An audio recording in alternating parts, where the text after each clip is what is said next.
होकर है किसी गांव में 3 भाई रहते थे। वो इतने गरीब थे कि उनके पास खाने के लिए सिर्फ एक सेब का दरख्त था। वो जिस छोटे से घर में रहते थे उसी के पास ये सेब का दरख्त था।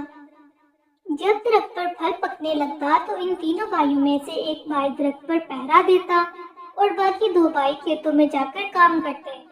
मगर ज्यादा से ज्यादा काम करने के बावजूद वो इतना ना कमा सकते थे कि पेट भरकर 3 वक्त का खाना खा सकें। एक दिन रहमदिल परी इस रास्ते से गुजरी तो उसने जब इन तीनों भाइयों को खेतों में काम करते हुए देखा तो कहा, ये लड़के कितनी मेहनत कर रहे हैं, लेकिन फिर भी न इनके पास अच्छा खाने को है और न पहनने को। इन लड़कों को देखकर परी को इन पर बहुत रहम आ गया और वो सोचने लगी कि किस तरह उनकी मदद की जाए। बहुत सोचने पर एक तरकीब उसके जहन में आई। उसने अपना भेष बदला और एक बूढ़ी औरत के रूप में आ गई। अब वो इस फलदार दरख्त के पास पहुंची। जब वहां गई तो दरख्त के पास बड़ा भाई पहरा दे रहा था। बूढ़ी औरत ने इससे कहा, बेटा क्या मुझे कोई फल मिल सकता है? खाने के लिए मैं बहुत भूखी हूँ। लड़की ने फौरन फल तोड़कर एक फलों की टोकरी बनाई और इससे बूढ़ी औरत को देते हुए कहा, ये लो भी अम्मा, मेरे हिस्से के सब फल तुम ले लो। मैं इससे ज्यादा तुम्हें और फल नहीं दे सकता क्योंकि बाकी फल मेरे भाइयों का हिस्सा है। बूढ़ी औरत ने फल लिए और उसे दुआएं देती हुई वहां से चली गई। अगले दिन दूसरे नंबर वाला भाई दरख्त की निगरानी पर था कि वो परी बूढ़ी औरत की शक्ल में फिर वहां आ गई और इसने आज भी कुछ फल मांगे। मुझे बहुत भूख लग रही है, क्या तुम मुझे इस दरख्त से कुछ फल दे सकते हो? इस लड़के ने भी अपने हिस्से के सारे फल इस बूढ़ी औरत को दे दिए और उससे कहा, मैं आपको और भी फल देना चाहता था, लेकिन वो मेरे छोटे भाई का हिस्सा है, इसलिए वो मैं आपको नहीं दे सकता। इससे अगले दिन पहरा देने की सबसे छोटे भाई की बारी थी। उस दिन भी वो परी बुढ़िया के रूप में वहां आई और कुछ फल मांगे। छोटे भाई ने भी अपने हिस्से के सारे फल उस बुढ़िया को दे दिए। इस तरह दरख्त पर एक भी फल बाकी ना रहा। अम्मा जी, मेरे हिस्से के जितने भी फल थे मैंने सब आपको दे दिए। काश मेरे पास और भी फल होते और मैं वो भी आपको दे देता।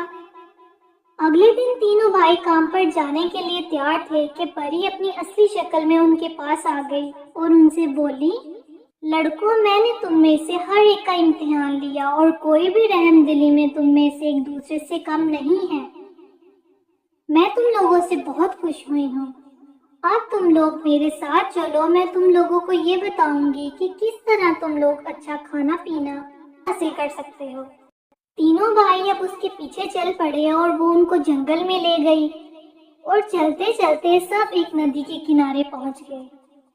वहां पहुंचकर परी ने सबसे बड़े भाई से कहा, यहाँ तुम मुझसे कुछ भी मांग सकते हो और जो भी तुम मुझसे मांगोगे मैं तुम्हें वो जरूर दूंगी, इसलिए तुम बताओ तुम्हें क्या मांगना चाहते हो। बड़ा भाई प्यार से बेहाल हो रहा था। इसने बगैर सोचे समझे कहा, मैं चाहता हूँ कि ये पूरी की पूरी नदी शरबत बन जाए और ये पूरी नदी मेरी हो। अब परी के जादू से ये नदी शरबत में तब्दील हो गई। अब परी ने कहा, तुमने जो मांगा वो पूरा हो गया। अब मेरी एक बात याद रखना कि तुम हमेशा इसका अच्छा इस्तेमाल करना। अब बड़ा भाई यहीं रह गया और परी बाकी दोनों भाइयों को लेकर खेत में आ गई। उस खेत के पास ढेर सारे परिंदे इधर उधर उड़ रहे थे। रहमदिल परी ने दूसरे नंबर वाले भाई से कहा, अब तुम्हारी बारी है, तुम जो चाहो मांगो, लेकिन जरा सोच समझ कर मांगना। मैं चाहता हूँ कि मैं एक अच्छा किसान बन जाऊँ, इसलिए आप इन परिंदों को एक पेड़ बकरियों में तब्दील कर दें और मुझे इनका मालिक बना दें। रहमदिल परी ने जादू से इन परिंदों को भेड़ बकरियों में तब्दील कर दिया और वो इस लड़के से कहा, ये लो, अब ये खेत और मवेशी तुम्हारे हैं। अगर तुम चाहो तो एक अच्छे किसान बन सकते हो। इन सब चीजों को अच्छे से इस्तेमाल करना। अब परी छोटे भाई को लेकर आगे चल पड़ी। कुछ दूर जाकर इसने छोटे भाई से पूछा, तुम्हारे दिल में क्या ख्वाहिश है? जो चीज तुम चाहो मुझसे मांग सकते हो। اب چھوٹے بھائی نے فوراً سے جواب نہ دیا، بلکہ وہ کافی دیر سوچتا رہا۔ پھر وہ پری سے بولا، میں ایک خوبصورت سی شہزادی چاہتا ہوں جس سے میں شادی کر سکوں۔ تم جو مانگ رہے ہو وہ بہت مشکل ہے، پھر بھی میرے ساتھ آؤ، دیکھو کیا کیا جا سکتا ہے۔ اب پری اس کو ایک محل میں لے گئی۔ وہاں پہلے ہی بہت سے لوگ ہاتھ میں تحفے لیے شہزادی کا ہاتھ مانگنے پہنچے ہوئے تھے۔ کچھ ہی دیر میں بادشاہ اور شہزادی بھی وہاں آ گئے۔ چھوٹا بھائی اپنی خوبصورتی کی وجہ سے شہزادی کو پہلے ہی نظر میں پسند آ گیا۔ شہزادی نے اپنے والد سے کہا، بادشاہ سلامت، میں اس لڑکی سے شادی کرنا چاہتی ہوں۔ لیکن بادشاہ کو شہزادی کی بات بالکل بھی پسند نہ آئی، کیونکہ اس کی خواہش تھی کہ شہزادی کسی امیر آدمی سے شادی کرے، لیکن وہ اپنی بیٹی کو اداس بھی نہیں کرنا چاہتا تھا، اس لیے اسے سمجھ نہیں آ رہی تھی کہ وہ کیا کرے۔ لیکن جب پری نے بادشاہ کو سوتے ہوئے دیکھا تو اس نے بادشاہ سے کہا، بادشاہ سلامت، آپ ان سب کو انگور کی بیلیں محل میں لگانے کو کہیں، جس کی بیل میں 3 دن میں پھل آ جائے اس سے شہزادی کی شادی کر دینا۔ بادشاہ نے سوچا 3 دن میں تو انگور نہیں لگ سکتے، ایسے میں شہزادی کی شادی اس لڑکے سے نہیں ہو سکے گی جسے وہ پسند کر بیٹھی ہے۔ لیکن اب تیسرے دن پری نے اس لڑکے کی بیل پر انگور لگا دیے اور اس طرح شہزادی کی شادی اس لڑکے سے ہو گئی۔ اب وہ لڑکا جنگل میں ایک چھوٹے سے گھر میں جو پری نے اسے دیا تھا رہنے لگا۔ اب 1 سال کا عرصہ گزر گیا۔ ایک دن پری کو خیال آیا کہ دیکھو تو صحیح کہ تینوں بھائی کس طرح زندگی بسر کر رہے ہیں۔ اب وہ پہلے بڑے بھائی کے پاس بوڑھی عورت کے روپ میں گئی اور بڑے بھائی سے کہا، میں بہت دور سے سفر کر کے آ رہی ہوں اور مجھے بہت پیاس لگ رہی ہے، کیا تم مجھے کچھ شربت دے سکتے ہو؟ جس دن وہ غریب تھا اس دن اس نے بوڑھی عورت کو اپنا سب کچھ دے دیا تھا، لیکن اب جب اس کے پاس دولت ہی دولت تھی اس نے ایک پیالہ شربت بھی نہ دیا، اور وہ بولا، ارے اماں، ایسے اگر میں سب کو شربت دینے لگ جاؤں تو پھر میرا کام تو گیا۔